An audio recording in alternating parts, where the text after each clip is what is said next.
From the Trader Joe's mothership in Monrovia, California, let's go inside Trader Joe's.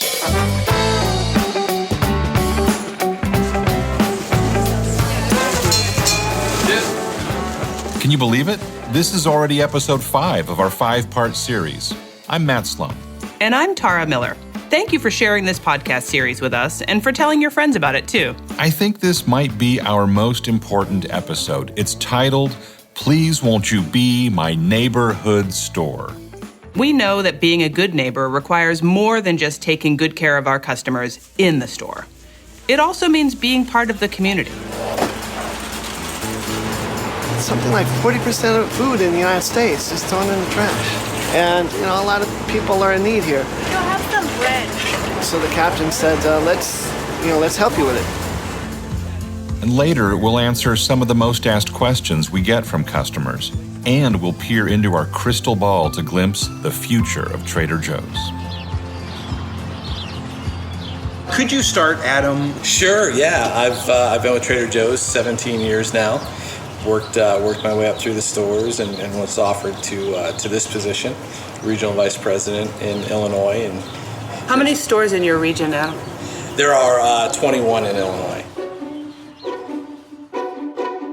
Jody McCullough. I oversee the Florida region. I have 18 stores there, sharing Trader Joe's with the world, Yeah, the reaction is still fantastic. Chicago's very situated, especially Chicago proper, by neighborhoods. Coincidentally, one of our values is a national chain of neighborhood stores. And so you still hear current customers are all the time on my Trader Joe's, at my Trader Joe's. So we do our best to make the stores a reflection of the neighborhood. Yeah, you might see an end cap of prune juice in the Florida market before you're going to see that in the Chicago market. But we do have the best prune juice. We really do. And, that's a great end cap.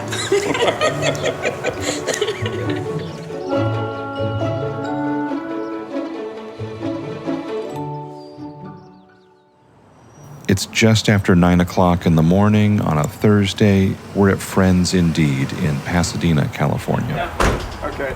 Hey, Andrew. Good morning. Good to see you. You too. Yeah. I'm Tim Nisler. I'm the program director for the Friends Indeed Food Pantry. My buddy Andrew here is a volunteer, and he picks up the neighborhood shares from a local Trader Joe's. All right, looks like a good load. What do you got? Well, we got a huge load today. Lots of flowers, lots of bread, and then the usual variety of salads.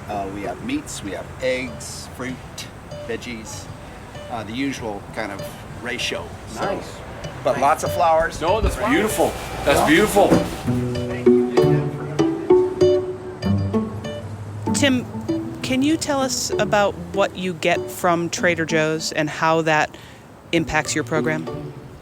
So we get, I guess you guys call them shares now, meats, fruits and vegetables especially, desserts, things that are in the fresh section of the Trader Joe's stores. There are more than 40,000 Trader Joe's crew members, and Brian Palbaum is one of them. He's also Trader Joe's president and COO. Tell us about the Neighborhood Shares program. What is it? We have this product that maybe it's past the code date, maybe it's got a blemish, but it's perfectly good and wholesome for people to eat. We know there's a lack of food for a lot of people. We came up with the idea to call this shares, which means exactly what the term says. We want to share this with the neighborhoods within which our stores are located. The folks that come here, they're us. They are working, they are retired, they have grandkids, they have aunts, uncles, they have baby brothers and sisters, they have dogs and cats. They're just like all of us. They just happen to need some assistance. And so what I've learned in the years I've been doing this is that they're lovely people. This place is a blessing to my home. Sometimes I run short, well, all the time I run short, but just having this place available in the neighborhood, and it does wonders in my house. Last year, Trader Joe's donated nearly $350 million of product, which equates to approximately 70 million pounds of food, or 58 million meals to combat hunger. That's actually not hard to believe, knowing how Trader Joe's has come a long ways in saying, hey, we want to make sure that we help fight hunger, we eliminate food waste, all of that. Those numbers, that's a lot. It is surprising, but at the same time, they do some great work, and they really want to make sure that places like Friends Indeed can take that food and get it back out into the community. So it's fantastic. It's a great thing. Thank you so much, Trader Joe's. I get to tell people, please have some food. Wow. And that's another reason we're so proud to be part of Trader Joe's. And proud to be part of the neighborhoods where our stores live. Throughout this 5-part series, some of our crew members and customers have been sharing their favorite products. I love that lentil soup. It's an elusive little beast these days. So I'll give you a suggestion. Sure. One of my favorites right now is in the refrigerated case. It's a split pea soup. Okay, it's an organic, vegan split pea soup. Oh, wow, cool. It's in the refrigerator. It's really good. Your cereal bars, that helps me in a punch because I live out of my car because I teach fitness classes, so I'm running around. So that really helps me. You have a lot of go-to stuff for me. The guacamole, that is like the best snack that I suggest to all my clients. The spelt risotto with vegetables and chickpeas is my new favorite thing. I went and bought like 2 of them last week, and I came back and I just bought 4. So.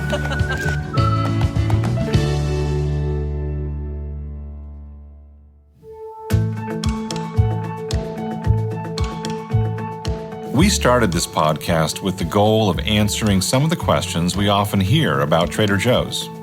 We hope we've answered some of yours. But there are 2 or 3 more we haven't gotten to yet.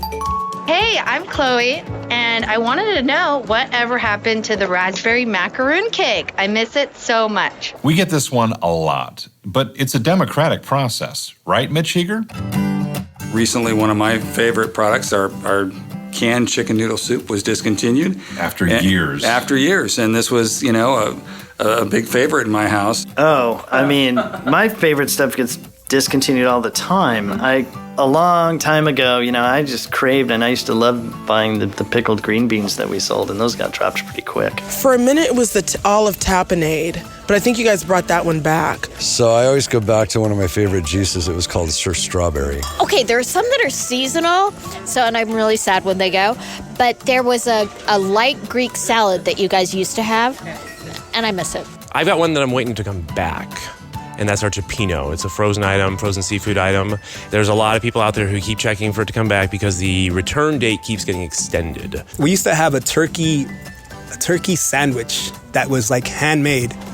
That was one, and I truly miss. And then the other ones we had our little hamburger sliders.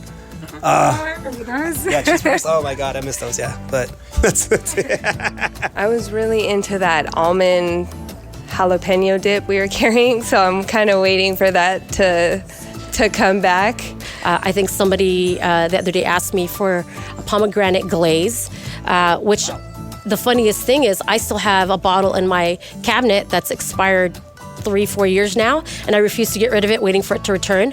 My big discontinuation challenge is the tofu edamame nuggets, which I don't even know why I liked them, because I'm not a vegetarian. I can eat other things, but there's something so good. My children still ask for them. God, there've been a number of surprises that we thought would work. That didn't. Yeah. I mean,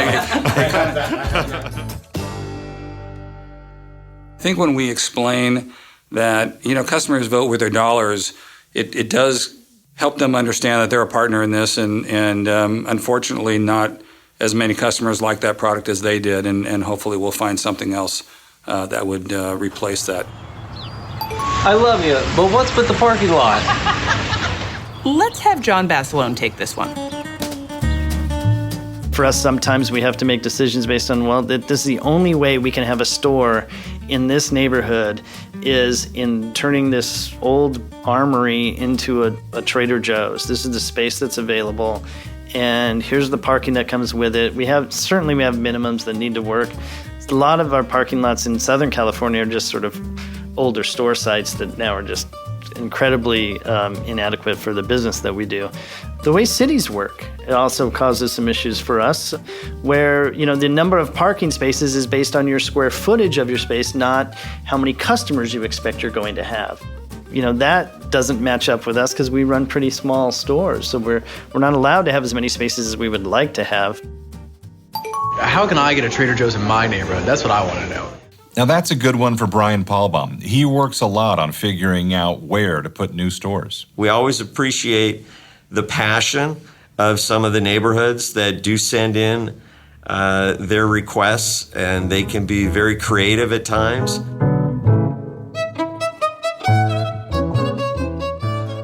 Always consider distribution. How far our warehouses are going to be from the stores in which we're opening. Make sure that we can supply those stores on a regular basis. Population is really important.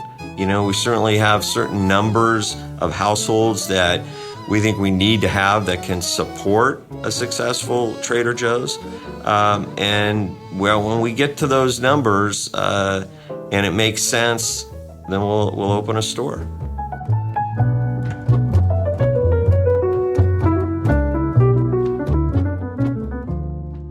So we're almost at the end of this 5-part series Inside Trader Joe's. But Trader Joe's, of course, will go on. In fact, we're planning to keep growing. As of this recording, we have 475 stores.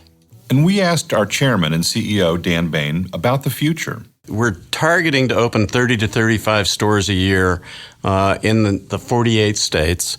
And, our only thing that holds us back is having the right number of captains and mates to open up great stores. So we won't open a store just because we can. We want to open a store that's run by the right kind of people doing the right kinds of things. And that's really important to us.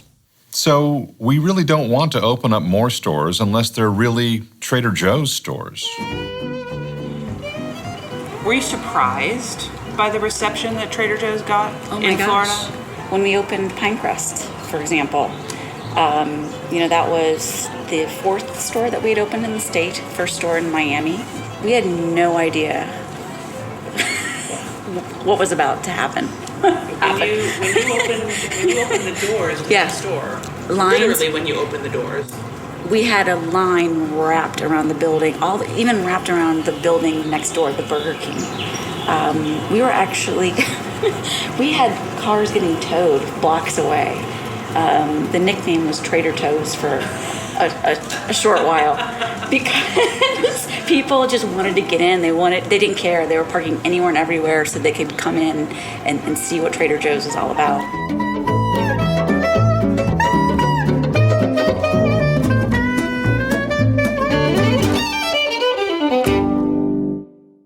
We hope you'll rate this podcast on Apple Podcasts or wherever you found it. And if you missed any of the earlier episodes, please give them a listen. That's how you'll find out about our 7 values, hear the tasting panel, whether we're planning to start selling online. Spoiler alert, no. How and where we discover our products, and really, so much more. Well, this has been fun. And now it's time to get back to our focus on wowing the customers in your neighborhood Trader Joe's store every time you visit. We hope to see you there. Really, that's it? That's the end? I want more. You didn't even mention hummus.